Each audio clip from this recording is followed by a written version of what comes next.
Masih di seri laporan arus kas. Kalau di video sebelumnya kita bahas apa itu kas setara kas, kemudian komponen-komponen laporan arus kas. Pada video kali ini kita lanjutkan pembahasan bagaimana menyusun laporan arus kas dari aktivitas operasi dengan menggunakan indirect method. Jadi pada dasarnya ada dua metode yang bisa digunakan untuk menyusun laporan arus kas dari aktivitas operasi. Ada metode tidak langsung, ada metode langsung. Apa perbedaannya? Indirect method itu dimulai dari net income. Karena net income itu menggunakan accrual basis untuk mengubah ke cash basis, maka perlu ditambahkan non-cash expenses seperti amortisasi dan depresiasi. Kenapa kok ditambahkan? Ya karena net income itu berasal dari revenue dikurangin expenses. Sedangkan depresiasi amortisasi ini bukan merupakan expenses yang melibatkan uang tunai, sehingga harus ditambahkan kembali ke net income. Setelah itu perlu disesuaikan dengan kenaikan dan penurunan current asset dan current liabilities. Apabila ada kenaikan current asset atau penurunan current liabilities, maka hal ini akan menjadi pengurang dari net income untuk menghitung arus kas.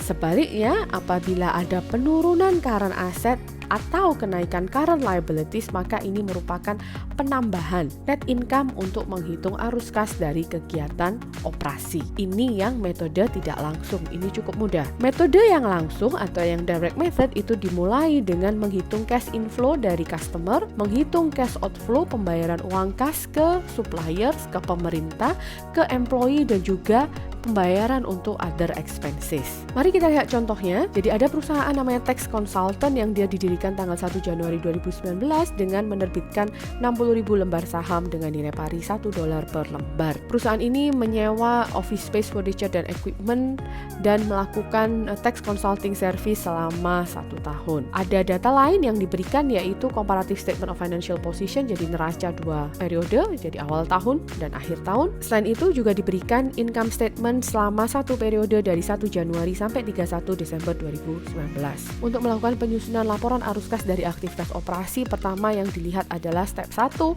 kita menghitung berapakah perubahan dari kas. Maka kita lihat dulu di kas ini, di awal tahun itu adalah 0, kemudian di akhir tahun 49.000, berarti ada kenaikan 49.000.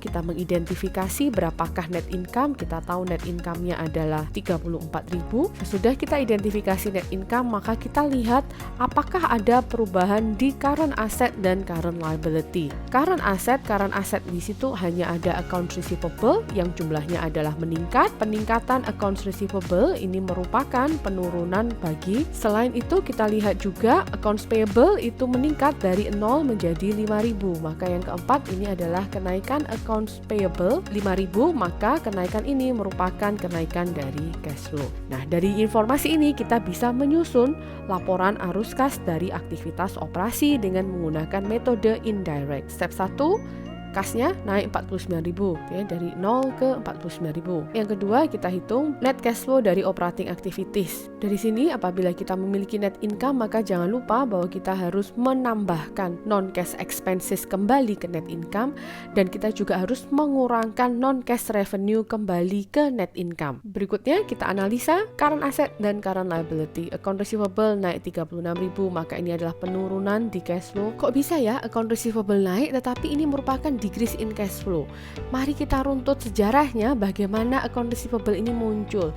Account receivable ini muncul karena adanya penjualan atau pemberian jasa secara kredit. Sebagai contoh dalam kasus ini, misalnya di 1 Januari tahun 2019 itu balance-nya kan 0. Ada revenue sebesar 125.000, maka ada pemberian jasa ke customer, jurnalnya adalah account receivable di debit, kreditkan ke service revenue sebesar 125.000. Apabila ada pembayaran dari customer, maka account receivable-nya kita kredit, kita debitkan ke kas senilai 89.000. Dari sini maka ada selisih sebesar 36.000. Kita sudah mengakui adanya revenue sebesar 125.000, tetapi sesungguhnya revenue yang sudah secara tunai diterima itu baru 89.000. Dengan demikian kita perlu mengurangkan balance-nya ini 36.000 ini ke dalam net income. Kenapa? Karena 36.000 yang diakui sebagai revenue ini bukan merupakan revenue secara tunai. Ingat bahwa laporan arus kas itu kita menggunakan cash basis. Sebaliknya, apabila ada kenaikan accounts payable, maka ini mengindikasikan adanya kenaikan cash flow. Mengapa demikian? Mirip dengan penjelasan terkait account receivable, account payable juga begitu. Kita runtut dulu sejarahnya.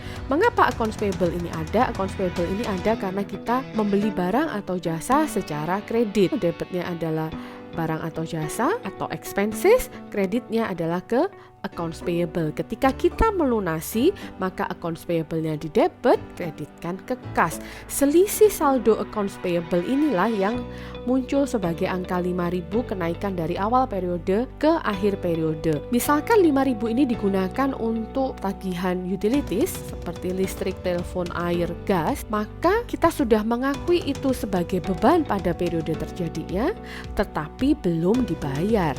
Dengan demikian ini sudah mengurangi net income padahal belum dibayar. Oleh karena itu apabila accounts payable naik, ini mengindikasikan kenaikan di cash flow karena kita perlu menambahkan kenaikan accounts payable ini ke dalam net income karena bebannya belum dibayar. Dengan demikian adanya account receivable yang naik, accounts payable yang naik, kita bisa hitung berapakah net cash provided by operating activities.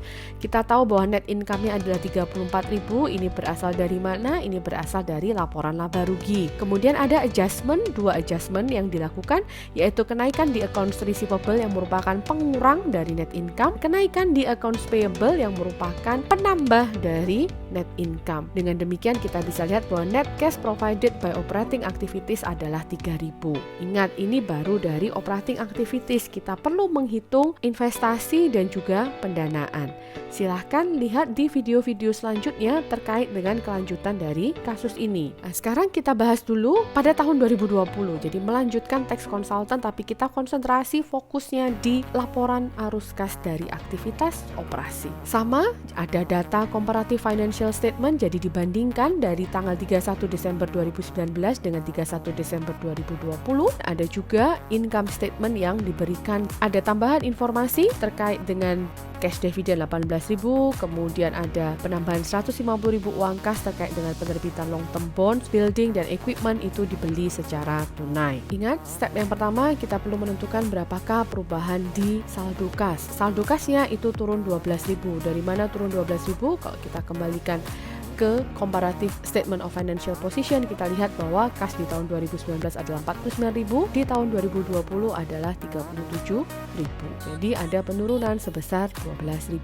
Step yang kedua adalah kita menentukan cash flow dari operating activities. Di step ini kita perlu melihat berapakah net income, kemudian kita perlu menyesuaikan net income dengan expenses atau revenue yang sifatnya non cash. Yang pertama kita ketahui bahwa depresiasi dari building itu adalah 11.000. Depresiasi merupakan beban merupakan pengurang untuk menghitung net income. Karena beban ini adalah non tunai, maka beban ini harus ditambahkan ke net income. Jadi depresiasi building itu menambah net income. Depresiasi equipment juga sama, non cash expenses, maka harus ditambahkan ke net income. Yang ketiga, kita akui adanya account receivable yang turun 10.000. Kenaikan account receivable atau current asset itu merupakan penurunan di cash flow. Sebaliknya, penurunan current asset itu merupakan penambahan di cash flow dengan logika yang sama seperti yang sudah kita bahas sebelumnya. Prepaid expenses naik 6.000. Prepaid expenses ini merupakan current asset. Kenaikan current asset merupakan penurunan di cash flow. Accounts payable yang naik, accounts payable naik, maka ini adalah kenaikan di cash flow. Dengan demikian dari step 1 dan step 2 ini kita bisa menghitung berapakah arus kas yang disediakan oleh aktivitas operasi. Kita mulai dari net income nya adalah 134.000, ini diambilkan dari laporan laba rugi. Jadi diambilkan dari sini, tambahkan dulu non cash expenses dari depresiasi building dan juga equipment 21.000. Kita masukkan penurunan account receivable 10.000, kemudian adanya kenaikan prepaid expenses dan juga adanya kenaikan accounts payable. Dengan demikian kita bisa lihat bahwa net cash dari operating activities itu adalah 194.000. Sampai sini video kita terkait dengan laporan arus kas dari operating activities dengan metode tidak langsung. Video berikutnya kita bahas tentang laporan arus kas dari aktivitas operasi dengan menggunakan metode langsung.